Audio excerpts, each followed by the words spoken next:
नमस्कार. आज आपल्याला कुरकुरीत अशी शेव बनवायची. तर त्यासाठी मी इथे 2 वाटी डाळीचं पीठ घेतले. अशी सपाट वाटी भरून घ्यायची. आणि इथे काही मसाला घेतलाय मी. तर आपल्या चवीनुसार मीठ घेतले, आवडीनुसार थोडंसं लाल तिखट घेतले, थोडं हिंग घेतले आणि थोडी हळद पावडर घेतली. अगोदर आपल्याला काय करायचं, हे मसाले पाण्यामध्ये उकळून घ्यायचे. एका पातेल्यामध्ये आपल्याला आता ही 1 वाटी 2 वाटी बेसन पीठ आहे, त्याला 1 वाटी पाणी घ्यायचं आपल्याला.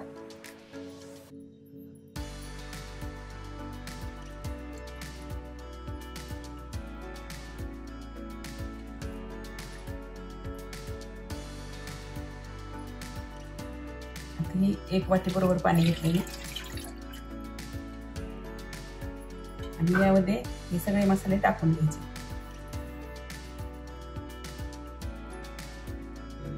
यातच आपल्याला तेलाच्या पळीतली 2 पळी तेल टाकायचं.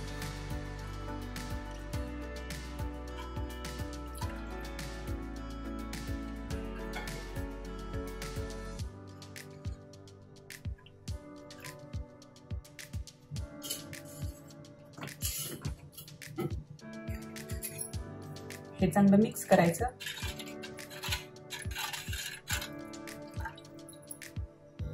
आता हे पाणी आपल्याला चांगलं उकळून घ्यायचंय चांगलं.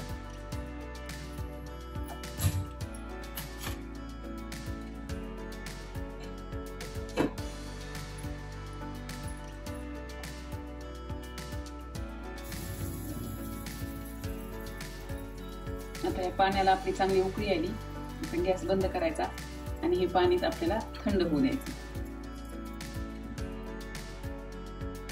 आता हे पाणी आपलं थंड झाले. आता आपल्याला हे पीठ मळून घ्यायचं. आता या 2 वाटी पिठामध्ये मी हे पाव वाटी तांदळाचं पीठ घेतले. यात मी ही अर्धा चमचा जिरा पावडर टाकली आणि हा थोडासा ओवा घेतलाय.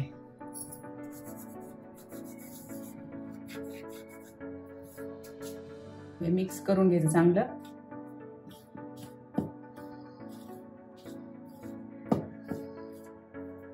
आता आपल्याला हे पीठ मळून घ्यायचंय.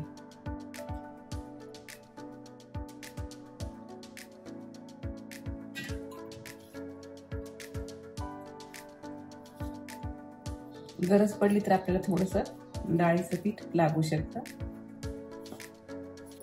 पीठ आपल्याला अजिबात जास्त लागलेलं नाही. बरोबर पाण्याचं आणि पिठाचं प्रमाण आपलं व्यवस्थित झालेलं आहे. आता हे पीठ आपल्याला फक्त 10 मिनिटं झाकून ठेवायचं.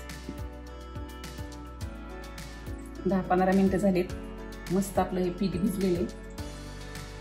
आता आपल्याला ह्याची शेव तयार करून घ्यायची. त्यासाठी हा शेवचा साचा घ्यायचा.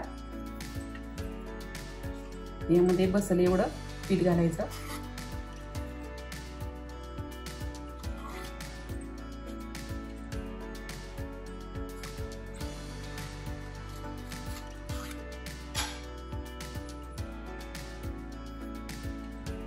आता कढईमध्ये आपलं तेल टाकलेले. आता आपल्याला यामध्ये शेव सोडून घ्यायची.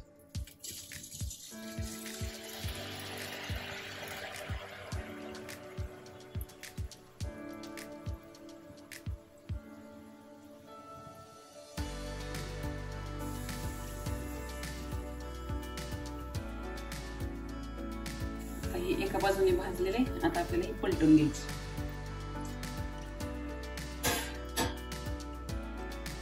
आणि दुसरी बाजू पण भाजून घ्यायची.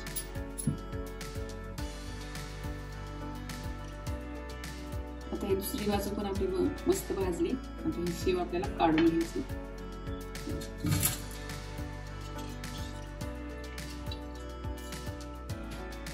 मस्त कुरकुरीत अशी आपली ही शेव तयार आहे. अशा पद्धतीने नक्की करून पहा. आवडल्यास लाईक, शेअर आणि कमेंट करायला विसरू नका.